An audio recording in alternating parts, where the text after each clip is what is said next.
Hello. Welcome to Chaos and Cats.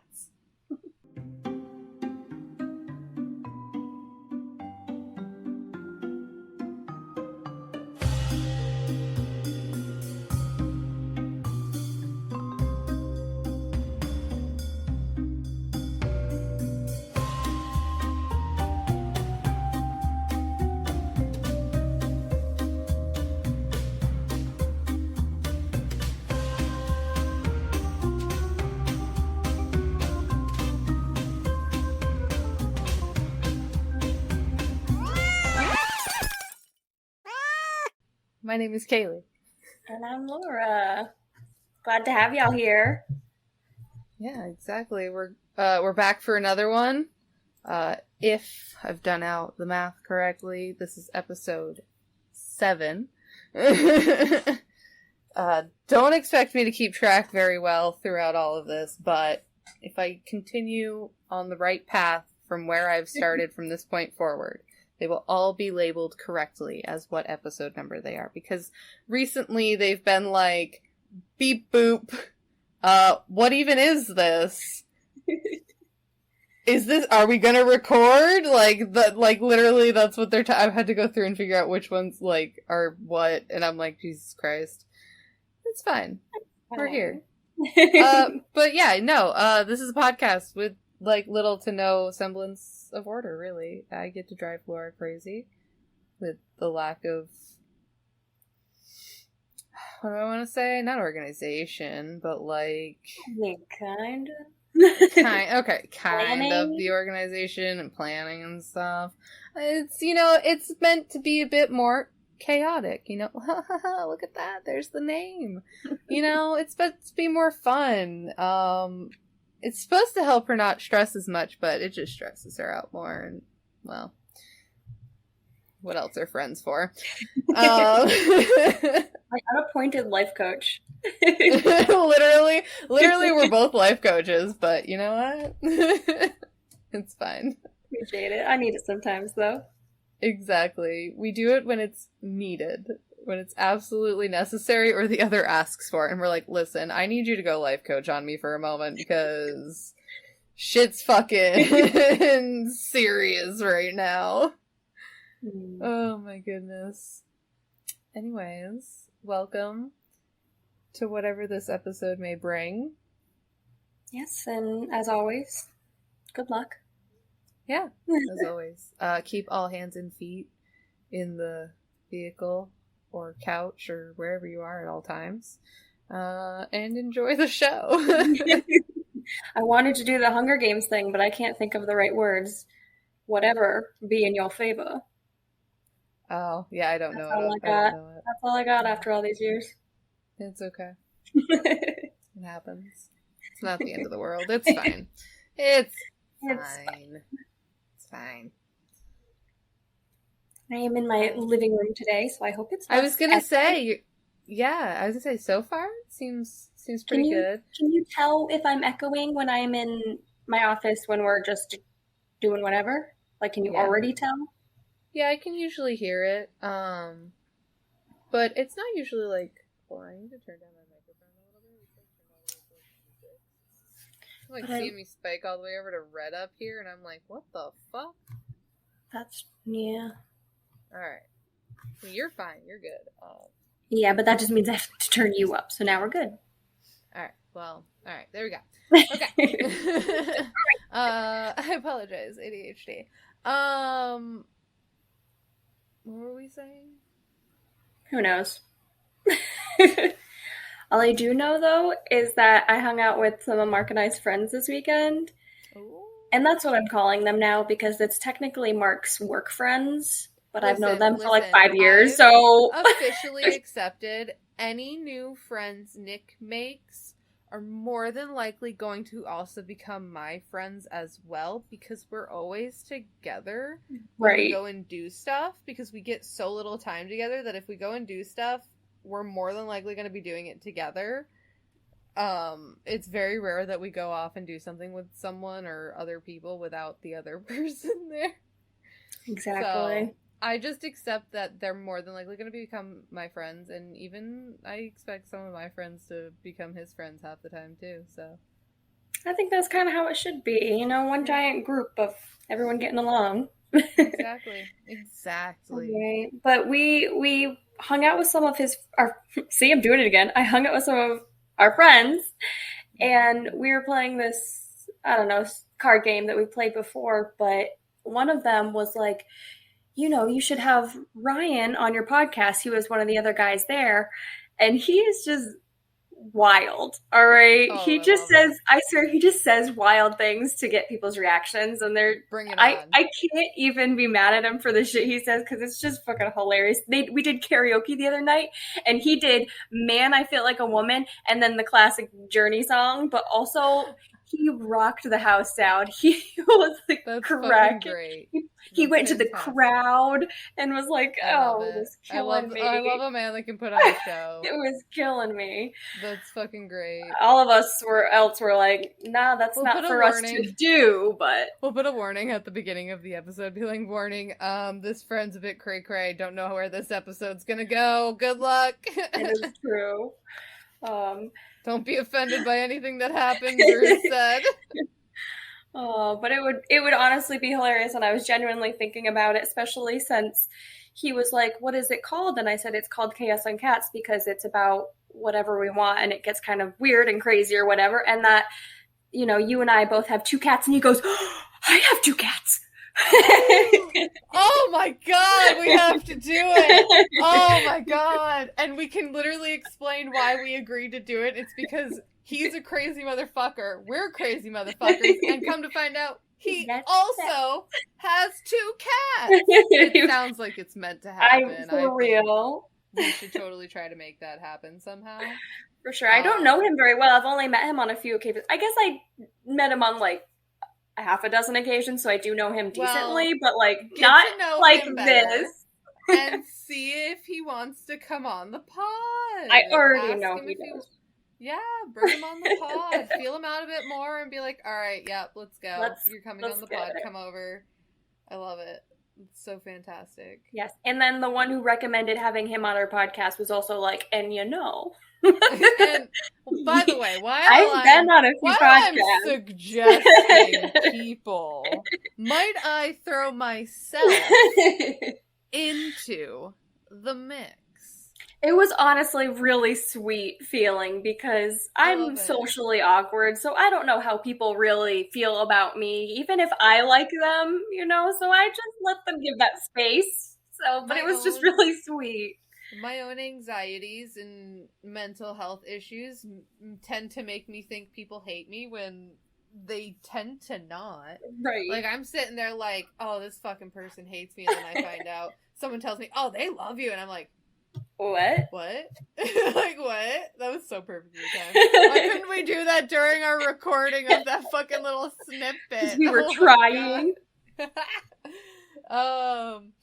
Yeah, no, We'll have to update our snippet with the one that says, "Good day, motherfuckers." Oh my god, yes. We should do that. Look at us planning here on the episode as we record. Sometimes I forget we're recording, if I'm being honest.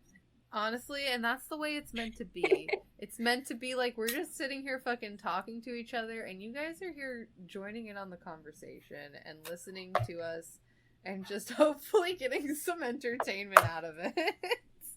Yeah, hopefully, and if not, that's too bad for you because we're having a good time. Sucks for you. Oh my god, that's great. I need to edit the episode. It's not going to be going live tomorrow. It's supposed to go live tomorrow, but it's going to go live Wednesday. Or maybe tomorrow afternoon. When I get it done, I'll just put it live. Because the week got away from me. I meant to have it done by yesterday, but it didn't happen. So I was like, you know what? That's fine. Go live Wednesday morning or Tuesday night. It's fine. I mean, this is the chaos we have decided to bring, so. Exactly. But I am looking to have us try and post every other week right now. Mm-hmm. With what we were talking about, 2 to 3 episodes a month. So every other week, roughly. Right now we're about 2 episodes ahead. Good. So you guys will be hearing when we're recording this. I don't even know what you guys are going to be listening to. Honestly, off the top of my head, I don't even know. I haven't edited that episode yet. I don't know. It's gone. It happened. We were there, but we released the first 4 episodes. We're officially live at this point, as we've been live for a week at this point. As of tomorrow, we've been live for a week. Which is exciting. And that's so exciting. We got a pretty decent chunk of downloads in that first, few days. I know. More than it typically was when we first started our podcast. So when we started our previous podcast, because as we have mentioned before, we did have a previous podcast that we've not yet talked about on here fully, and who knows if we will. If you find it, great. Still great, just not what we were feeling anymore. Yeah, it wasn't, I feel like it wasn't becoming what we wanted it to be, and it became a bit more stressful than we were hoping it would be, so we just changed gears. We changed gears and did something that was a bit more fun for us, which is great. I love it now. We're loving it. We're having fun doing this. But yeah, we got a bunch of downloads pretty quickly. Keep so we're coming them in. Excited to see where things go from here. Like I said, our schedule will probably be every other week. Probably Tuesday is what we're looking at right now for the upload day. Sounds good. And from there will probably be other episodes sprinkled in. We're not going to promise you more than 2 to 3 episodes a month, but do know that there is the possibility of solo episodes that could come up at any point, or extra episodes in between that we've decided, you know what, we're going to record, let's throw it up now, and make an extra episode go live early. And I hope also in the future we could do blooper episodes. All the shit we cut out from being definitely. Although there's really not many bloopers because we kind of keep those in because we're fucking idiots. Just have a whole 15 minutes of all the coughing and clearing our throats and all the times we light our lighters. 15 minutes straight. Yeah. Take that. Ooh, you know what I'll do? I'll go back into our old recordings from our old podcast and get your pen clicking. Oh, that was a good time. That.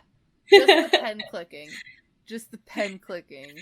And just a whole episode of you and your pen clicks. Aren't you so glad I don't need notes this episode? I'm so glad she doesn't need notes. I took the notes away on purpose. On purpose! The pen, darling. So sorry. Oh my god! I took them away on purpose! She doesn't need them.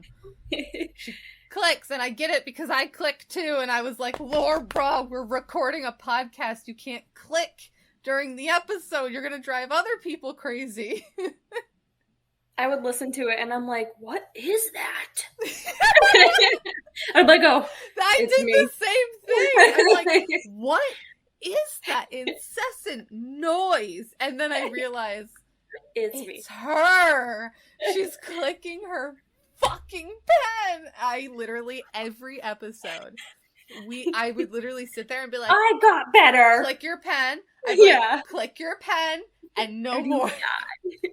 You die. I will drive 2.5 hours to kill you. Oh my god. I will make the trek. I do not care. I'll make it 2 hours, alright? I'll make it in an hour and a half. Bet. I don't doubt it, too. Exactly. No doubts here. As you serious. Oh my god, that's great. Well, did we touch on how we've been? What we've been up to? I don't know. Have you been up to anything besides hanging out with friends?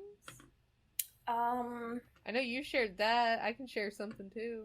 Yeah, go for it. I just realized I didn't share anything. You didn't. I didn't share anything. Go. Let's see. Well, one of my best friends came over Saturday. because she needed to grab her wedding dress from me. I might have talked about this in a previous episode, that I had to go and grab her wedding dress. I want to say I think so, but I also can't remember if it was just me and you chatting. That's the problem. That's the problem. Is when we're just, like, chatting, doing business stuff, and also just, like, chatting.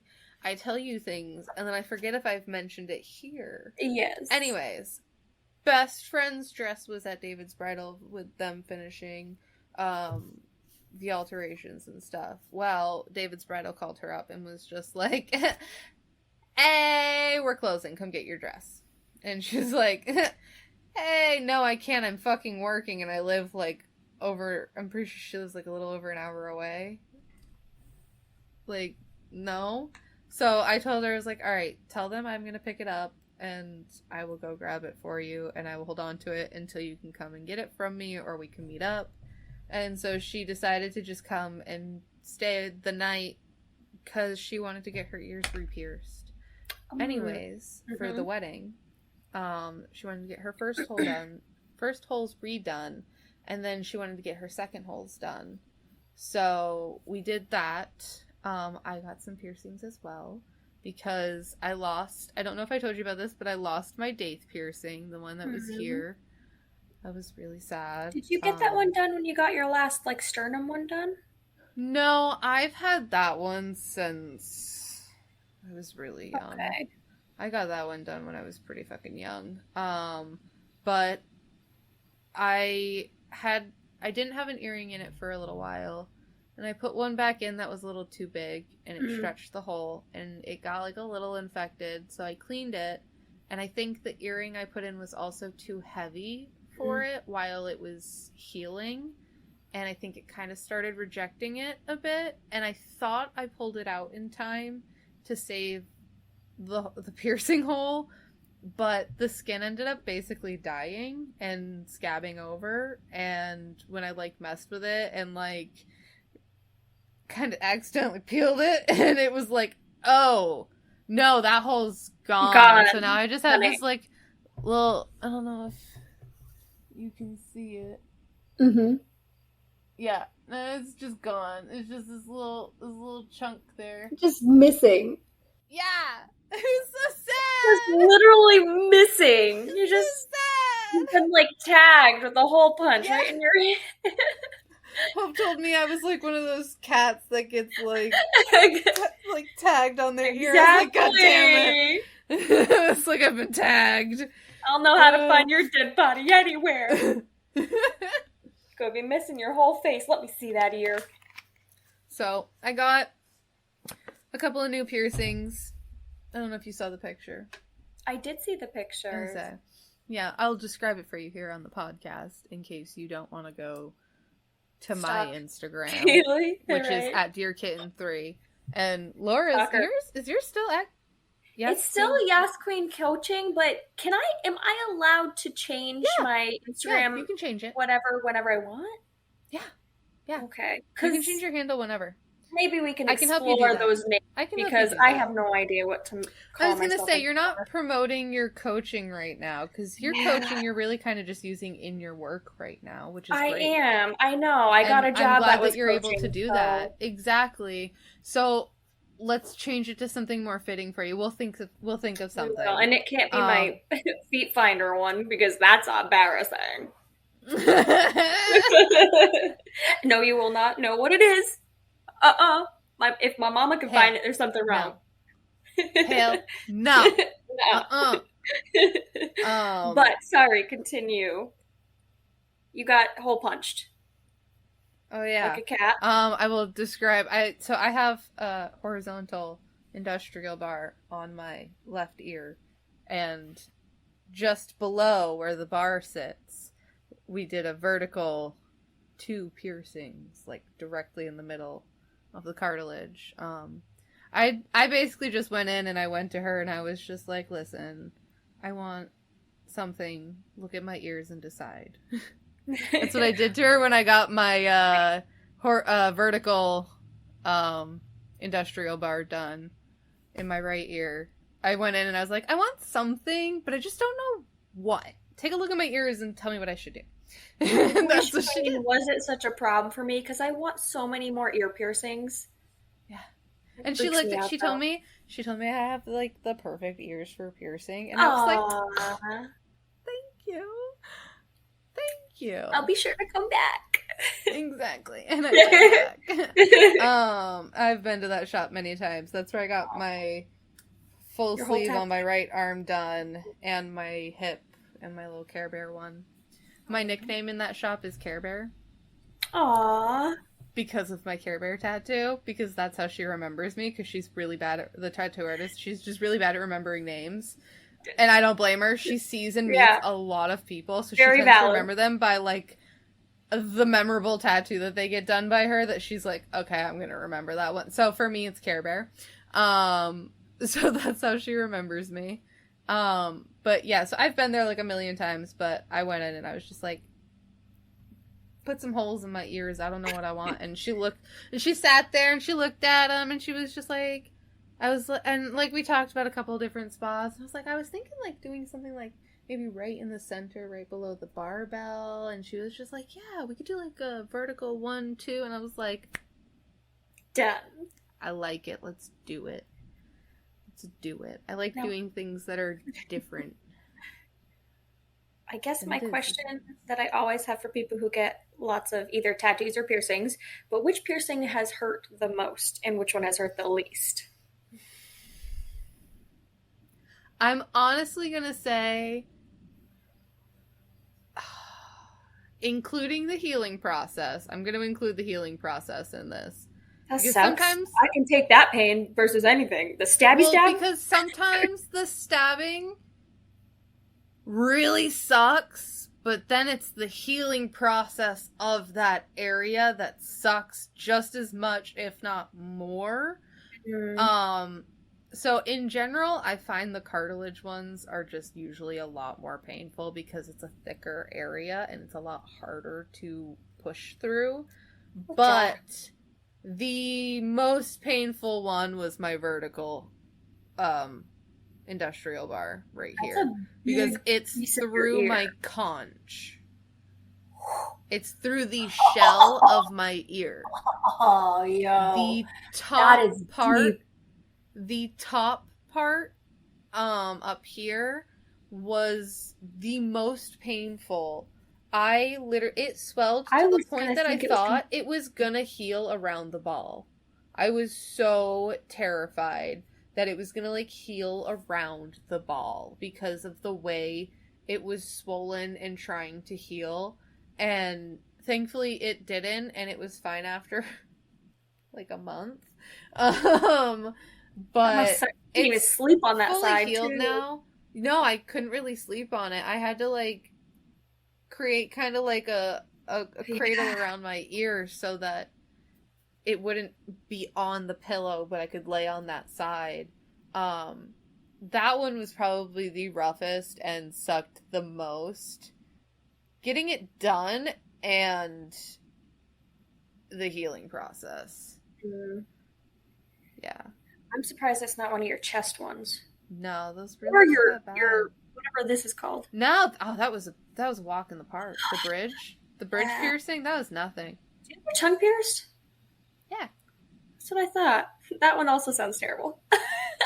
That one definitely wasn't. Actually, that one wasn't as bad as I thought it was going to be. It just felt like a really uncomfortable pinch. It just felt like a really uncomfortable pinch for a second. Nope. Just touching my tongue too tight, I'm all set. That's insane. I'm jealous. I am not judging. I am jealous because I want more piercings and stuff. Is that like your smiley? Is that what it's called? Uh-huh. I didn't know you had that one. Mm-hmm. It's my little hidden piercing.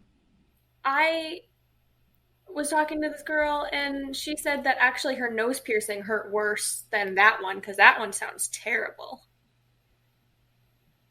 The nose is not fun. No, it fucking isn't. I did that one time and now I can't do any more piercings because I'm terrified. See, I had a different experience than most with the nose piercing. My best friend did mine, and she did great. I'm just a baby. Did she do it with an actual piercing needle? Yes. Okay, see, that's where we differ. Girl. I'm already girl. All right, we're ready for a story time. Warning at the beginning of this episode.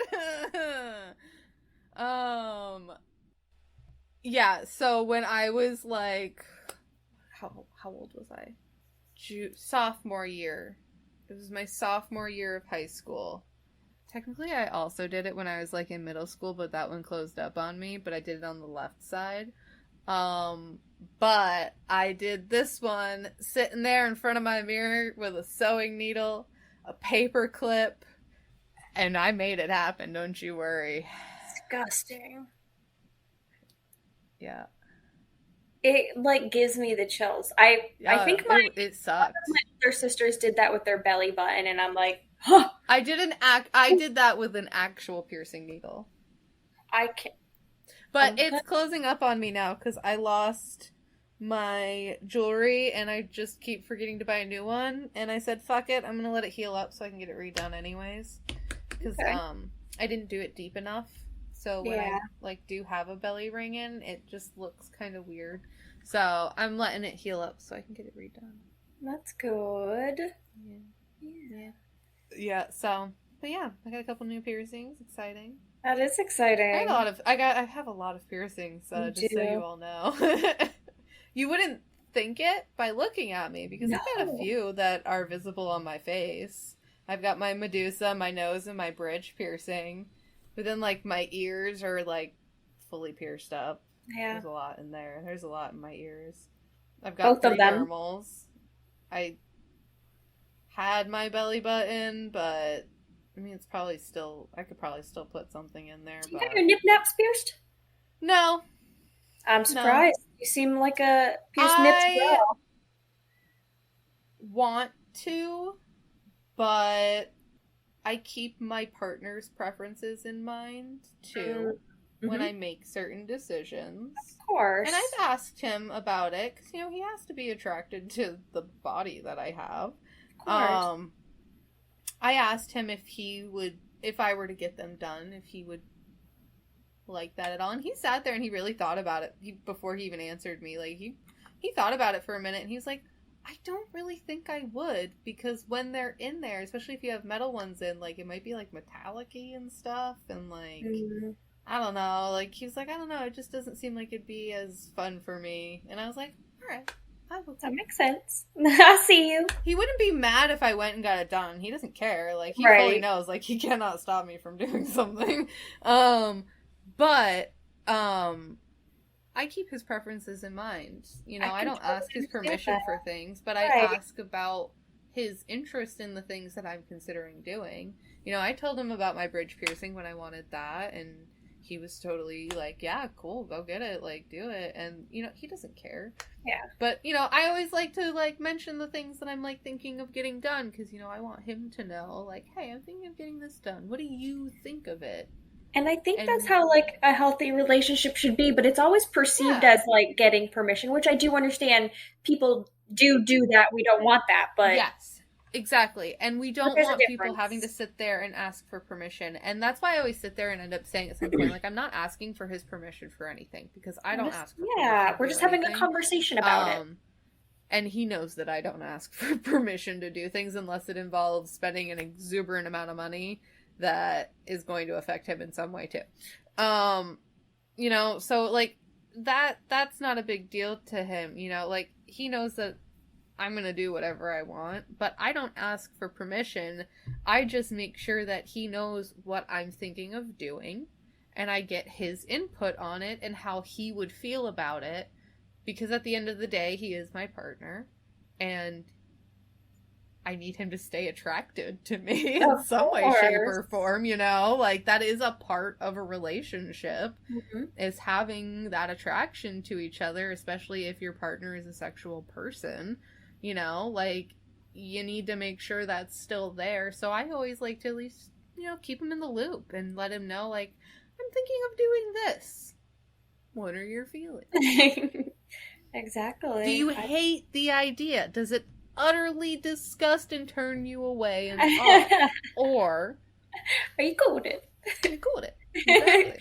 And even to take it like away from the body itself, like I even ask Mark about things I want to do interior design wise to the house, because it's this like thought, like he has to see it every day. He has to at least enjoy where he's living. Well, that's exactly, like, Nick fully expects, like, when we like have a house, and even here, like, I'm fully in charge of the decor part of it, but that doesn't mean I'm not going to sit there and be like, what do you think of these ideas here? Mm-hmm. What are your least favorites? What are your favorites? So that I can know what you're liking, because, yeah, you have to live here, too. Mm-hmm. It's not my space, it's our space. If I have a room that is my space, then, yeah, fuck you, I'm going to do whatever I want in there. Exactly. Just like I would let you do with your own space. Absolutely. I'd walk in and be, oh, it's a pigsty? I'm going to walk in and be like, that's not my problem. It's not my problem. You know, like, it's like, I don't fucking care, and Mark is very sweet about that. My room is a shit show. Don't worry, Nick. My office.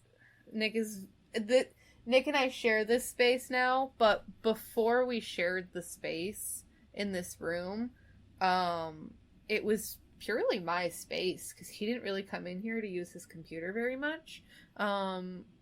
So really, I was the only one that ever came in here.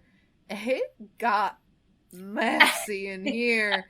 There were times where literally before we'd like get on camera, I'd be like, camera is up, you can't see the mess. Perfect. And like literally it's like this small area around me is all you can see, and it looks great and so clean. Good. But literally all outside of it, just mess. And I was like, I'm real glad she can't see that right now. Yeah. Yeah. You see the shit in the back of my office every day. And it doesn't matter. I don't care. Like, people are allowed to be messy. But like, but yeah, no. He did not usually say anything about the room being messy. He'd occasionally be like, I'd be like, yeah, I really need to pick up the room. He'd be like, yeah, it's pretty messy in there. But like, that's really all he'd say. Yeah. That's all he'd say is like, yeah, it's pretty messy in there. Like, you're not wrong, basically. Exactly. Like, yeah, you're not wrong. But yeah, no, like, I'm the same way. I just like let him know things because I want to know his opinion, and you should want to know your partner's opinion. Look at this. This has turned into like a relationship podcast. See, you never know what you're going to get. You never know. But you also, never know. Mark was saying that he and Nick should be joining our podcast. Yes, as like a I would love to have both of them on. I would love to do that. That'd be really fun. We should get in person for that. I agree. Which, though, y'all are going to see, hopefully not some anxious energy, but it's quite a possibility. I'll be, like, so excited but so nervous at the same time. It's okay. I'm not worried about that. Okay, good. But we could come to you. You have more space than us. That's debatable. I've got a pretty small house, but we can definitely do that for sure. You got a house at least. We wouldn't be disturbing my like neighbors upstairs. My like landlord. Your goddamn neighbors. Let's get in there. Like, but they're like my like people who are like my landlord shit. They're like property managers / like kind of man like. That makes me nervous to live with. Yeah, they're. You got good ones. You got good ones, but I mean, they're quiet. They keep to themselves. They occasionally will text us if there's something up, but it's we pay our rent on time, and we're really not that loud. So yeah, I mean that makes sense. So they don't really bother you because you don't bother them. But yes, we should have a couples episode, and we should. I think that'd be a lot of fun. Mm-hmm. I think that'd be a lot of fun.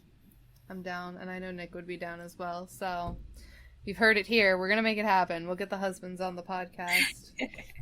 The husbandos, as I like to call them. The husbandos. That's what our episode title will be. Yes! Husbandos. Pulling all the weebs. Oh, my goodness. I mean, it's 35 minutes of this podcast, and we haven't even come here to talk about what we come here to talk about, which is God knows if this podcast is 2 fucking hours, this podcast is 2 fucking hours, and they can deal with it. And I'm really excited. I'm having a good ass time. It's been a minute since we sat down and recorded. You know, we're here to talk and have fun, and they're gonna deal with it. If they're not enjoying it 35 minutes in, why are they still here? Exactly. Oh, well, maybe they read the description and they're interested in the topic. In that case, skip along. Just keep skipping. Just keep skipping until you get there. I don't know how far in it's going to be. I know, you'll have to be guessing. Keep skipping. Yeah. You'll get there eventually. I finally started to do the little sound bites to our podcast. Oh, gosh. Because they're published, and it is killing me. Right? I told you, there are some gems. Fucking pure gemstones in there of just, like, comedy gold. It's cracking me up. Just 1 minute of us being compared to 50-year-old dishwashers. Oh my god, yes! My favorite. I can't wait for the clip of me being like, so we're comedians now? Like, that's what's happening? We're officially calling that? Oh my god, I fucking love it. Like, I love all of it. It's fucking great. Just a revel in our silliness. I'm excited. I'm excited. Oh my gosh, that's great. Because we can put out all the, especially for the people who don't know me. Or don't know me well, I guess. Or I've just been always anxious around. I can't help it, man. But they don't know how weird I truly am. And having the little snippets is going to be a good time. Oh my god, yeah. It's going to be fucking fantastic. Henry's eating his food. You good boy. Henry. Oh, well, baby Henry. Yes, we got a new couch. So he has been loving it. Oh. He's been sleepy all day on our new couch. And now he's goodness. Yes. Oh, snack time. Snack break. Exactly. Gotta take a break from napping so you can fill up. Harley's gonna join him. It's a double duo snack break. Snack break time. Oh, they kiss noses. Oh. I don't even know if they like each other, and then they do stuff like that, and I'm like, oh. I know that Rudo tolerates Daruk. Yeah, that's probably she tolerates Daruk. Daruk, I feel like, likes his sister. A lot. I think he loves his sister. He loves picking on her. And he loves antagonizing her. Exactly. And with her. We literally have the same cats. Yes, we do. I know we talk about it all the time, but we have the same cat. We both have an orange doofus, basically. Exactly. That likes to antagonize their sibling because they're really older like their sibling. Yes. They really like their big sibling and they really want to play with them, but their big sibling doesn't want to play with them because their big sibling's like old now and is like, leave me alone.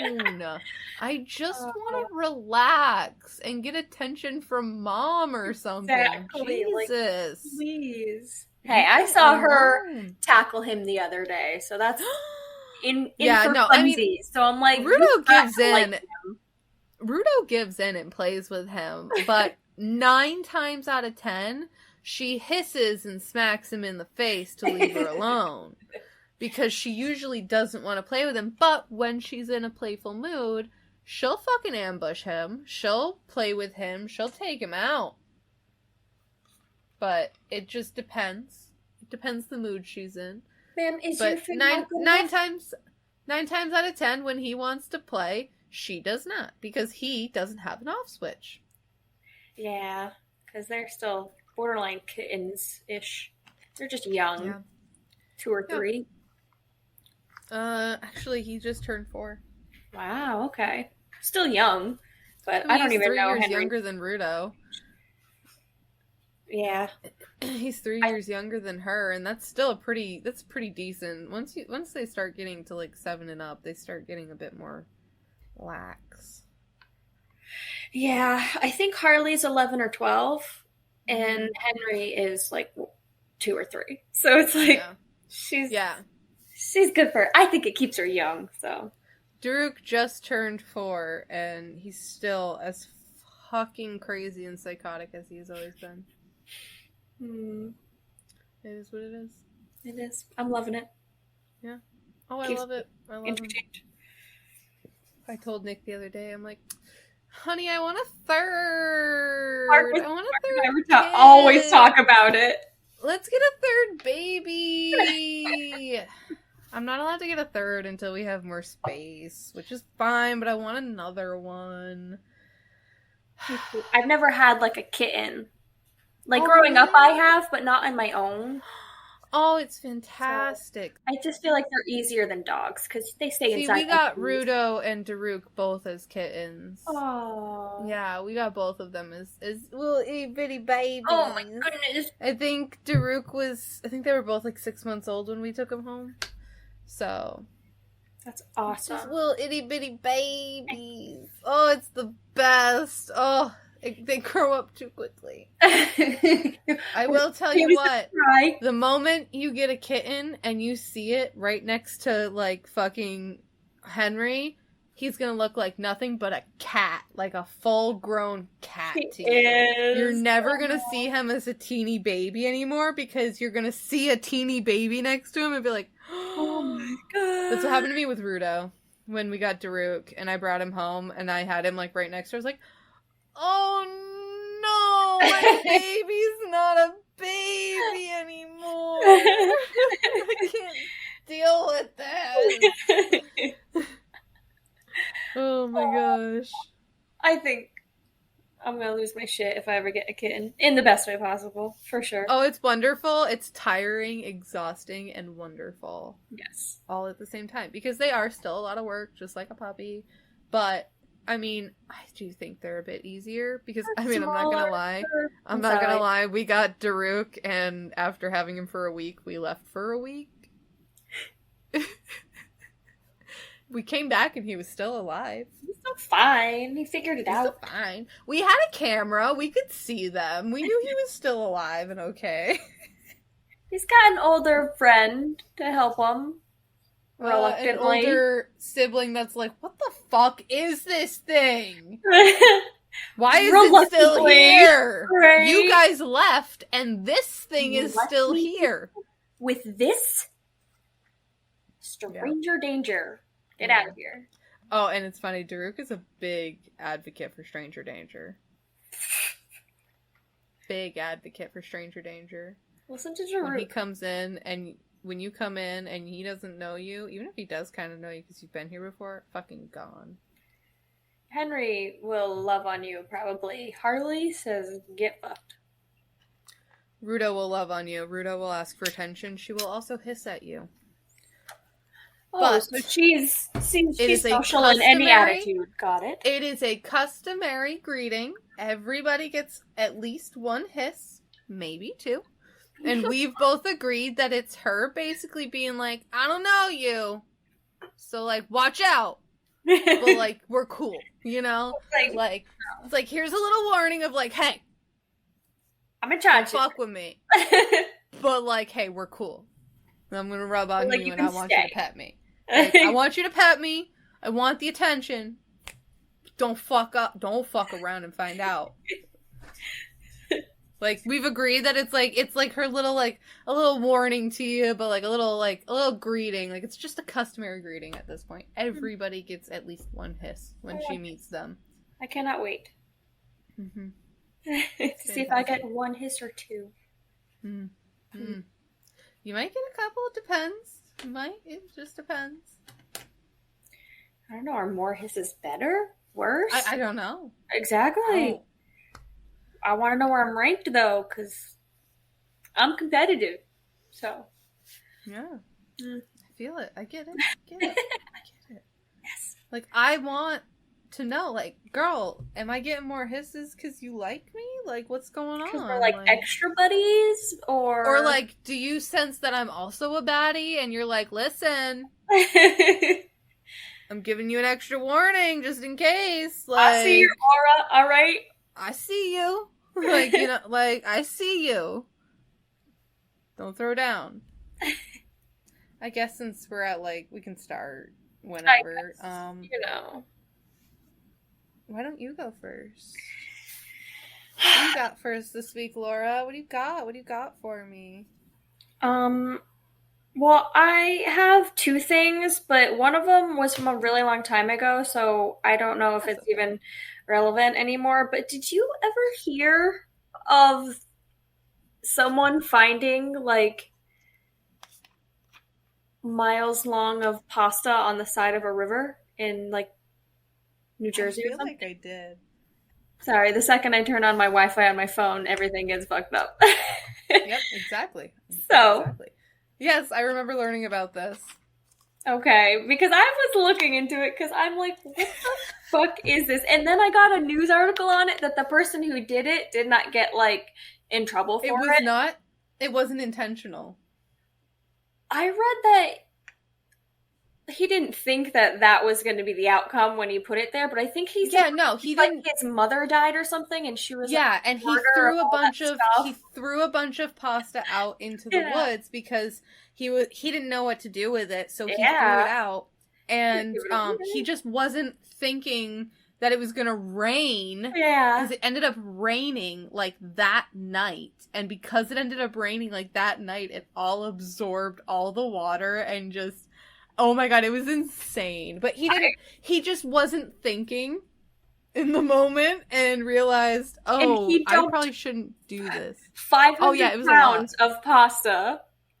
There's like massive pictures of it, and it's Yeah. hilarious. It was in New Jersey, but Yeah, he didn't do it like it wasn't like rude or just a prank even. He intentionally was just like, like what do I do with this? yeah, he wasn't like sitting there being like, ha ha ha, I'm gonna dump all this pasta, blah blah Which blah, let it all honestly, expand. hilarious joke now that we're thinking of it. Exactly. But I mean, he didn't do it with like malice or anything like that. He wasn't like intentionally trying to like get a bunch of pasta rehydrated all over the fucking Now place. He there's was like just trying to mounds of clear the pasta. place out. And he was probably thinking, well, it's food, so it'll break down outside, so that's okay. Yeah, So and I'll the just toss animals it might want to outside. eat it, but like Yeah. 500 pounds. Yeah, that's where it gets me. I'm like, dude, 500 pounds? Really? Holy shit. Yeah. But honestly, this guy's kind of my hero. So Kind of. I've always been a big fan of pasta, and now I can use it as a Same. valid prank. I literally just ate spaghetti earlier. So that was like from a really long time ago. I had forgotten about it because I actually found it on my work phone because we have our work like Facebook. So I was going through it and I saw it on there or whatever, and so I that's when I screenshotted the pictures, but I forgot until I was looking through my pictures today, and I was like, well, I guess that would be something. Mm-hmm. But my other things, I am looking it up. Mark and I were talking one day about how we have the wildest dreams and we would want to like start a dream journal because then I feel like we could make just like little mini stories and compile them all in a book or whatever and like people dig it because they're just wild. And I was like, hey, that's how Twilight was invented. Well, it came from a dream. And he goes, that's how the sewing needle was invented. It came from a dream. And I was like, what? What the fuck? So, how do you know that information? I only know Twilight because I read it and was obsessed with it as a kid. Were you obsessed with sewing needles, Cheer? Because I am so confused. I don't see you sewing anything. The fuck? You know how to sew, you gotta teach me. Please teach me. But at the very least, you should be making me clothes. Exactly. You have a the fuck to base your creations off of. You're welcome. I'll do it for free. Like, my god. But it got me thinking, like, what other things have been made and created because of dreams? Some weird ass shit, but also some kind of like important shit that I'm like, now that I know it came from a dream, we trust it. But I want to read little blurbs about some of them, not all of them, because not all of them I give a shit about. But I think when Mark was thinking about the sewing needle being invented from a dream. It was originally it's like a sewing needle that they put in the sewing machine that they figure out. But it says I'm going to get all these names wrong, but I said fuck it. It's okay. The idea for the sewing machine came to inventor Elias Howe in a dream in 1845. He had been musing over the idea of a machine with a needle that would go through cloth, but hadn't managed to figure out exactly how it would work. However, a particularly lucid dream saw him about to be cooked by cannibals while they were dancing around a fire waving their spears. What? And he noticed at the top of each spear was a small hole with an up and down motion of spears and holes remaining to fix in his memory when he woke. He realized that this could be the key to a machine that would work, having the hole in the needle close to the point instead of the traditional other end, which enabled the mechanical sewing machine to become a technological possibility. So it came from a cannibalistic dream where they had swords with holes in it, which was like, got it. Well, you know what? We got the sewing needle out of it, so I guess that works. I don't know how to feel about that. What the fuck? This is I don't know who you are, Elias Howe, or whatever your name is, but that's a wild story if that's true, you know? How's his name spelled? Elias. Probably Elias. I like my version, but it's a lot of mouth. And then Howe for his last name. Yeah, so it'd be Howe. Yeah. Howe. Elias Howe, probably. Or Elias, if you want to be fancy. Either one.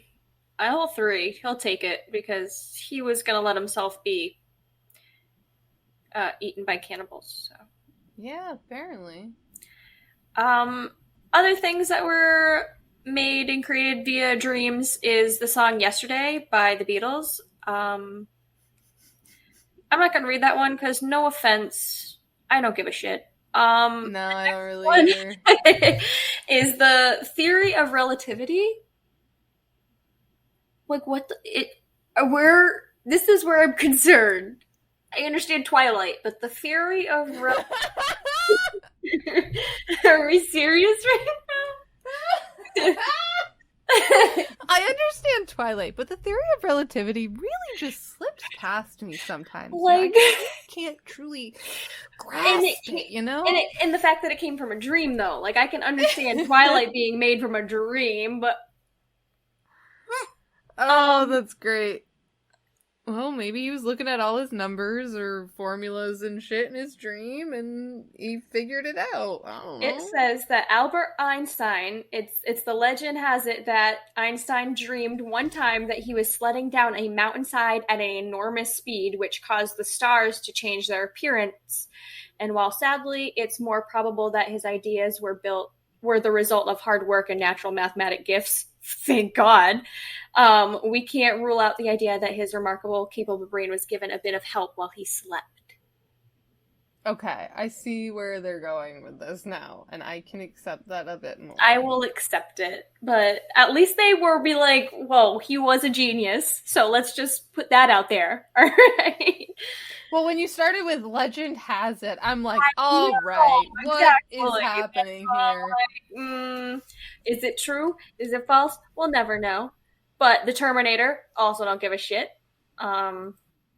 Wow, why am I not surprised that the Terminator is from a dream? Probably, like, practically a nightmare. Like, this guy was probably getting chased down by the fuck... Please do. Please do. Okay. Do it. Tell me. Got it. While the idea of know. the Terminator came to director James Cameron in a dream, we describe it as more of a nightmare. It says in quotes, "I was sick and dead, broke in Rome, Italy," he says, "with a fever of 102, doing the final cut of Piranha 2. That's when I thought of Terminator. I guess it was a fever dream." Sounds about right. He saw a gleaming figure of doom emerging from fire. a metallic skeletal monster with they're using some terrible words, with a smile and burning eyes, dragging itself across the floor with kitchen knives. Wait, whoa! This is not the Terminator that I know. He ever went to sleep again. But yes, how does he get... That is not the Terminator I know, but alrighty, Roo. Yeah, I guess that really sparked something in him to create something. Right. Red beating eyes, at least, right? Because the Terminator's got some glow. Yeah, no, he's got like the glowing red eye thing going on. Yeah. He's made out of metal fish. Yeah. Yeah. He's made out of machine. Yeah. So maybe he only took that. Got to be a burning building in that movie. I can't remember. It's been forever. Oh god, it's been so fucking long. Gun to my head, I couldn't tell you. I couldn't tell you. Is it Arnold? Is it the governor of California? I know it's Arnold Schwarzenegger that's in it, but I just don't remember anything about the movie except for the fact that he's part machine or fully machine and he's terminating shit. That's all I got for you. He's blasting shit. That's what I got for you. What I got, basically. But the next one on the list is Frankenstein. Do we care? I'm moving on. I don't care. I read a blurb about this, but it's stupid, so I don't care. But it's the double helix structure of DNA came from a dream. They dreamt some real sciencey things coming from dreams. And they were like, oh, science. I'm like, got it.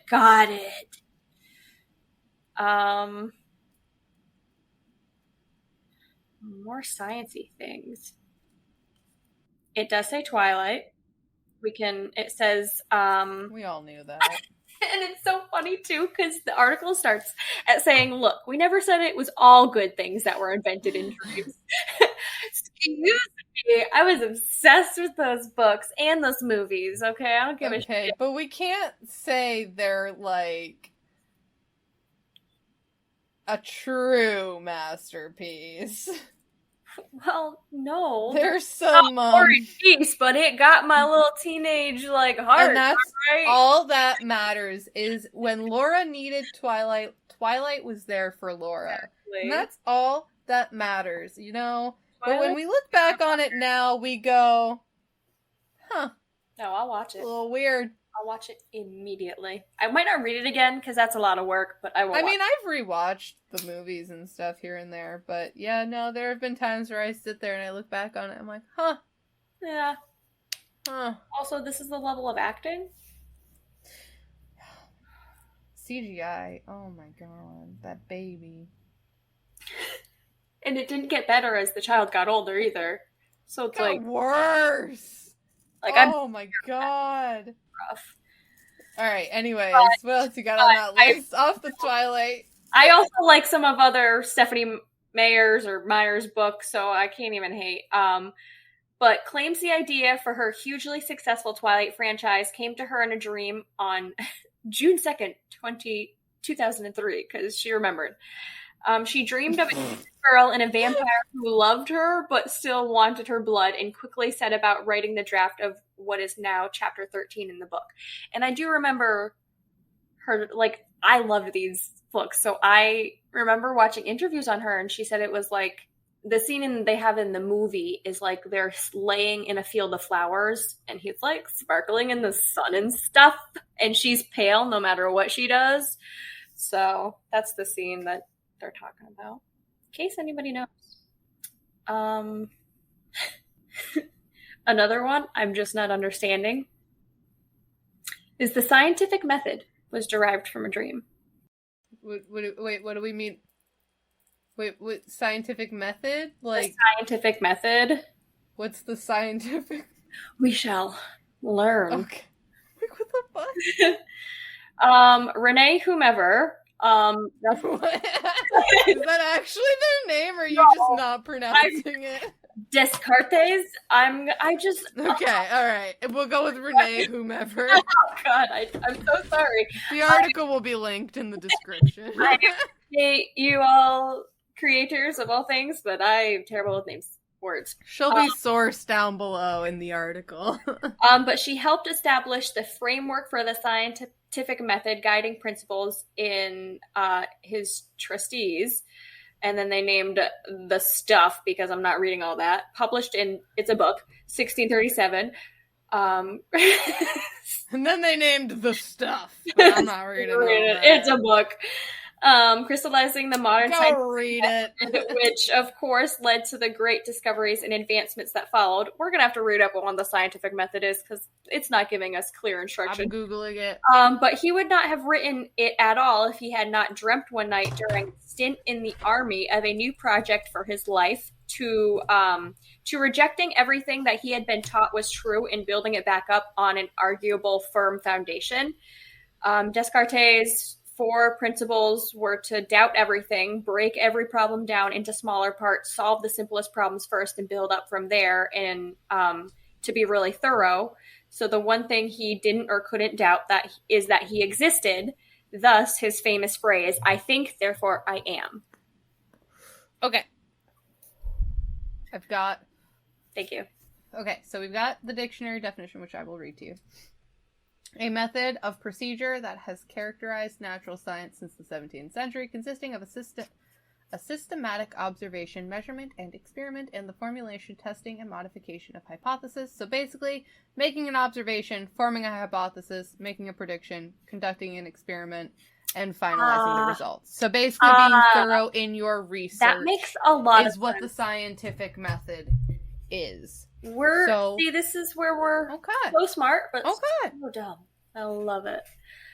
Listen, as we have stated, 50-year-old as we are, have stated, and I have stated, in the words from one of my favorite podcasters, just dumb bitches with a microphone. Yes. Just dumb bitches with a microphone. I'm sorry, I don't know what to tell you. If you know, you know. Yeah, we got our own money as adults now, so, and our own free time, so that's about it. I love those videos that are like, nobody, me with adult money, and it's them having bought some weird, obscure, dumb thing that's so pointless and useless, and I'm like, yeah, that's fucking right. I love that. It's the best, you know? And you come home with all your, treasure. Yeah. Listen, I'm a maximalist, not a minimalist, okay? If you could see my background, you would understand. Yes, I need some shelves, because if you could see the boxes in my basement and in my office, you would understand. Yeah, she still needs to finish unpacking a lot of her shit. It's been about 2 years. We'll get there. Eventually. We've been doing lots of other things around the house, so it's not like we're doing nothing. We're just... I know you have a lot. But that is what I've got for y'all today. I don't know if I can find any other good ones. Nobody cares about you. Sorry. Nope. Yeah. But thanks for listening. Thanks for tuning in and learning some weird shit that nobody actually cares about today. Yes. That's what Laura has for us. Oh, Laura brought us some interesting shit. As I'm continuing to look up things that have been... Oh, God. Dreamt up, basically. Y'all should just Google it at this point, because there's just some weird stuff that... Why are people who are so scientifically brained thinking up so many scientific things in their dreams, man? The brain just doesn't shut down for them. No. That makes me tired just thinking about it. I mean, mine doesn't shut down either, but I go from, normal living to apocalyptic dreams every night, and I'm kind of digging it. And now they're kind of like the book I'm reading, so I'm also kind of digging it. Yeah, mine are usually influenced by, whatever it is I'm currently reading. Yeah. I tend to be very influenced by that, and I read some weird shit, so... Shit gets weird in them dreams. I don't know what to tell you, but... Exactly. I don't know what to tell you. Listen. But it's not no scientific like No. aha happening in there. It is pure, No. as we have said before, chaos. So Exactly. Okay, so my turn. yes. I am going back towards, I don't remember if it was the last episode or the episode before. Y'all tell us. Where I talked about the cryptids. Ah, yes. So I'm going back to a similar realm. It's not cryptids specifically. We're gonna come back to that on another time. But we're going down that like we're going towards some creepy stuff. We're gonna talk about some creepy stuff. We're gonna be talking about like scary folklores and folk tales. I got the goosies. From, like, different areas. I found a site that will be listed down below in the description, but it's invaluable.com. And they are gonna be we're gonna be reading about 15 different scary folk tales, traditions, kind of just like a mixture of different things from different countries, from around the world. So, because there are so fucking many. I was listening to this one podcast. I can't remember what it's called right now, but I was listening to this one podcast that she tells, basically folklores. She reads folklores. Like, she finds versions of them or different versions of them. Might be like the same kind of tale, like the Cinderella tale, because there's so many different versions out there. And she reads the really creepy, scary, like those ones. And I fucking love it. It's so wonderful. I love learning about these different folklores and folk tales that like all these different places used to tell, and like how the story developed and stuff, and like learning the history behind it and stuff. So maybe in a future episode I will read one to you. Maybe in like a solo episode I'll do like an epised where I like read one of these folklores to you guys. And I was just thinking, your voice is like perfect for those things, and you slow it all down. Your speech is gorgeous. I just read that and it was a shit show, and I'm proud of it, but like yours is just perfect for this type of thing. So I'm excited.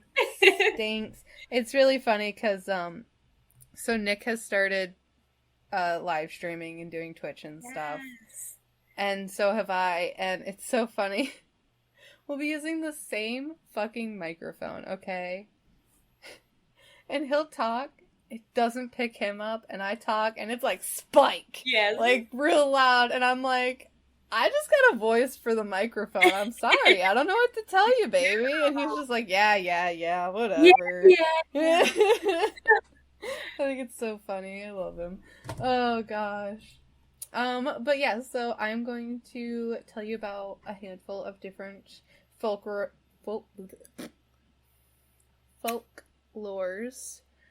And I'm going to read you these little blurbs that they have written about them, which are basically just like quick little kind of descriptions about the folklores and folk tales. Yes. So let's start. I'm going to do my best to pronounce all of these names and words, but don't come for me, because... Oh, how could they after what I just butchered? Come on. They're from different countries, and I will do my best to pronounce them as correctly as I can, but please do not come for me. I will do my best. Okay, anyways. So, we're going to start with this first one, which is called Botan Doro. It's kind of like a love story mixture one. So it's also referred to as the Peony Lantern, and the story of Botan Doro originated in the 17th century Japan and continues to be one of the most famous ghost stories in Japanese culture. Though there are multiple versions, the general storyline is as follows. On the first night of Obon, a Japanese festival that honors ancestral spirits, a widowed samurai meets a beautiful woman named Otsuyu and quickly falls in love with her. And they meet every night from dawn until dusk, and she's always accompanied by a young girl holding a peony lantern. Soon, someone grows suspicious and spies on them, horrified to discover that Otsuyu is a skeleton. Though petrified, the samurai's love for Otsuyu is so strong that he ignores warnings to stay away and follows her to a grave in a temple. The next day, his dead body is found entwined with the woman's skeleton, and this famous folktale has been the subject of many Japanese paintings and was also developed into a kabuki play, which is a form of theater over in Japan. Live theater. That would be cool to see. That would be so fucking cool to see. I would love to see this performed. That would be amazing. I thought this one was so interesting, and I definitely want to find, like, a story version of this, and if I can, I will definitely be reading it for you guys. It's really fucking cool. So the next one we're going to talk about is a classic. We all know him. We all love him. We're all terrified of him. The Headless Horseman. Yes. So, there are many stories in folklore surrounding headless horsemen, from the German folktale by the Brothers Grimm to the Irish Celtic legend of Dullahan, a headless demon on a black horse. The most persistent American version of the myth is a loose adaptation of Washington Irving's 1820 story, The Legend of Sleepy Hollow, which draws from historical facts about the American Revolutionary War. So legend has it that during the Battle of White Plains, a Hessian artilleryman was decapitated by an American cannonball, and he was buried hastily in the churchyard of Sleepy Hollow by his comrades. In the middle of the night, it is said that he rides out to seek his head or take anyone else's in his path. And that is the Headless Horseman. I guess I was unaware that he had a way that his head got removed. And yeah, he was decapitated. He knows people are laughing, so that's why he's so pissed. Like, that is hilarious. It's not funny, but it's so funny. It's not, okay, listen, it's not funny, but it's funny, okay? And it just, like, it's a cartoon just in my head. It's hilarious. I love it. Don't worry, I can picture what you're picturing. Yeah, so that is the classic Headless Horseman. This next one, I'm going to do my best with this one, but I don't know how this would be pronounced. It's okay. Here. So, the next one we are going to talk about is the tale of Jassi Jatir. It stems from Guarani traditions in Paraguay. So parents often use the spooky story as a scare tactic to get their children to behave, which is where most folklore seems to come from, is usually generally a scare tactic to get kids to behave. Supposedly, Jassi Jatir roams the streets during siestas, looking for children who would rather play than nap. Most variations depict Jassi Jatir as a child himself, with long, light-colored hair, but some say he is a small man who takes children prisoner. I don't care, whatever. Before scooping their eyes out so they cannot find their way back home. I just laugh at how they throw it in there at the end of this little just casually scoop the eyes out, and that's the end of the story. Like, I sat there for a moment like, yeah, that's the way to end it, I guess. Got it. That one will stick with me as a child, actually. I will be following rules, so sorry. And I always used to work with children. Maybe shouldn't have. And I used to threaten to scoop their eyes out with spoons if they didn't leave me alone. Anywhere from 6 to like 16. So what you're telling me is you're Jassi Jatir in disguise. Oh, sorry, my bad. You're the god of the siesta. It's coming through me, which I really shouldn't be. Oh my god, I love that. That's fucking great. Okay. That's hilarious. All right, our next one. So this one is called the Jiangxi in China. Stories of an undead creature known as a Jiangxi have existed since the Qing Dynasty. Though the word, oh my goodness, literally translates to stiff corpse, these reanimated bodies are often referred to as hopping vampires because they move by hopping with arms outstretched and hide in coffins. I'm sorry, your face as I'm reading this. Or unlit areas during the day. The pale, lifeless creatures are often depicted as rotting or decomposing and are believed to kill the living with one touch. Chinese residents who fear the dead place a 6-inch piece of wood at the bottom of the door to prevent them from entering their homes. That's all it takes? Apparently. You could get killed with one touch, but a piece of wood is all it takes? Yeah. 6-inch piece of wood. I'll be sure to be getting that. Also, when you said their arms are where? Are they in front of them? Like zombies? Oh, got it. And they're hopping. Yeah. Got it. Just gonna... Thanks. I got my wood. I got my wood. Oh, I can't wait for that clip. Oh, man, that's great.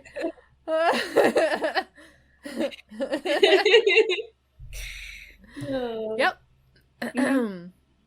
Okay, so our next one kind of became a bit more popular a few years ago when a movie came out about her.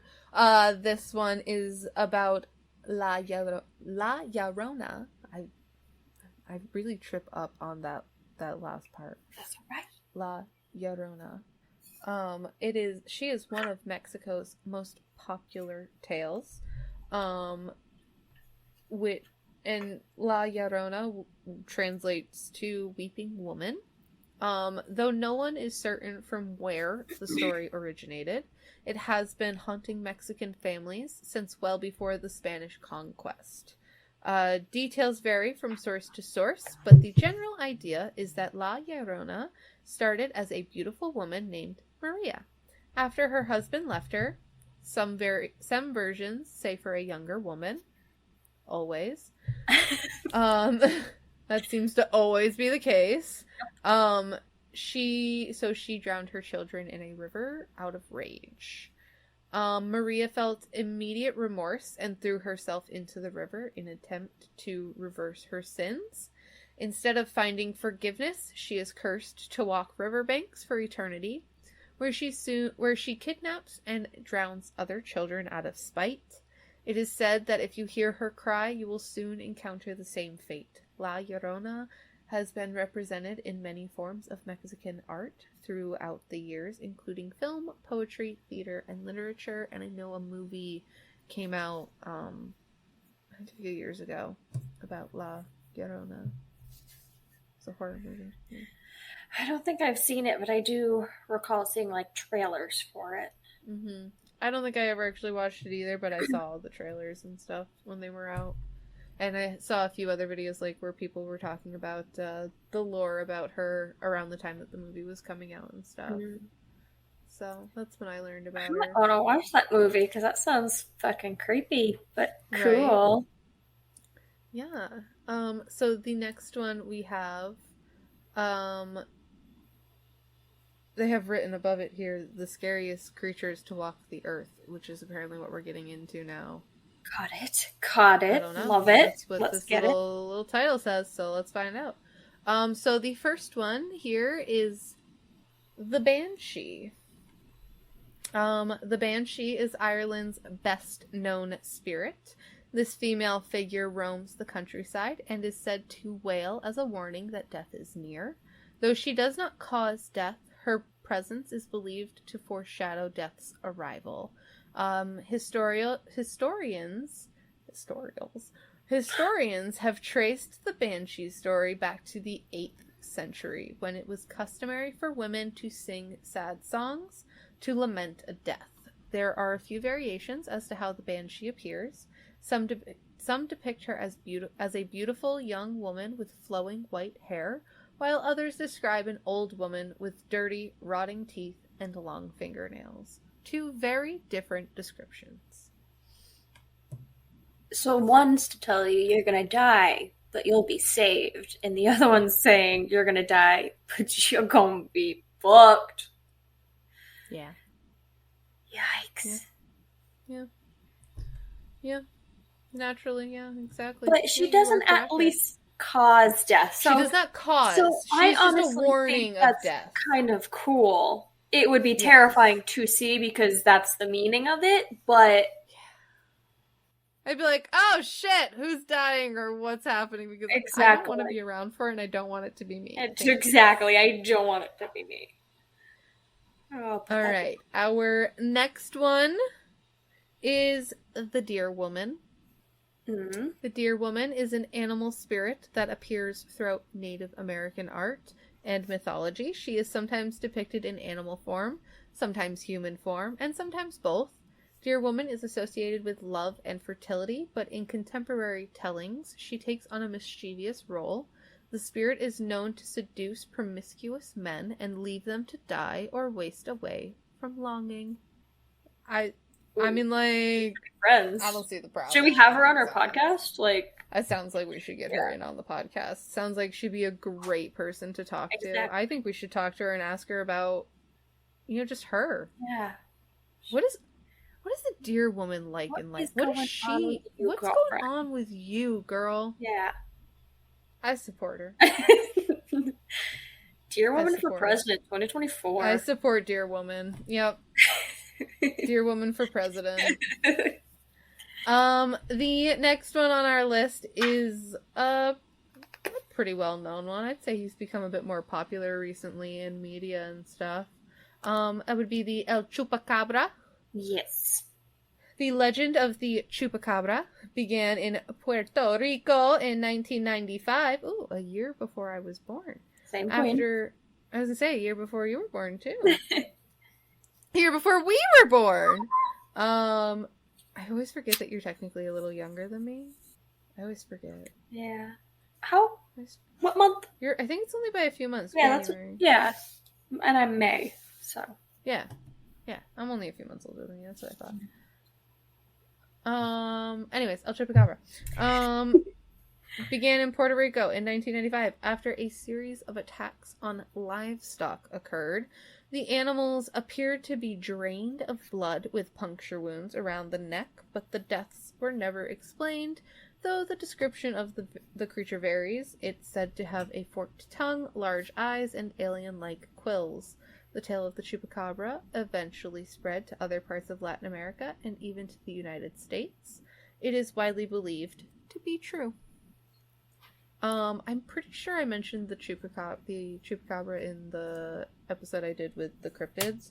But yeah, a lot of the stuff I've learned on, like, the Chupacabra and stuff. Now, I'm not gonna sit here and say it does or does not exist. Listen, I'm not about to get into any arguments with anybody on any of this shit, okay? Listen, you believe what you want to believe. I don't care. Dumb bitch with a microphone. Thank you.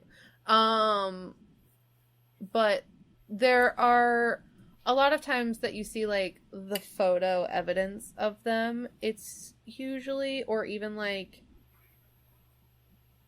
sometimes what bodies people find or whatever, it's usually a dog with mange, like a wild dog that has mange, which is not a fun sight to see. But they could be real, and if they are real, no thank you, stay away from me. But they're basically just describing different looking vampires. Essentially, it's like a type of vampire creature. Now, my question is, what are, and I can't even remember the correct wording, they look like they have quills of aliens? Quills, yes. What is that? Alien-like quills, so it's like long spines coming out of their back. So, like, the picture they have here, so it's usually like a dog-like creature on 4 legs, some fucked up, scary face. They usually have a split forked tongue, large eyes, and they usually have like quills coming out of their back. Like large quills. In like a spine-like order and structure. Just look up a picture. I'm gonna turn my Wi-Fi back on. El Chupacabra.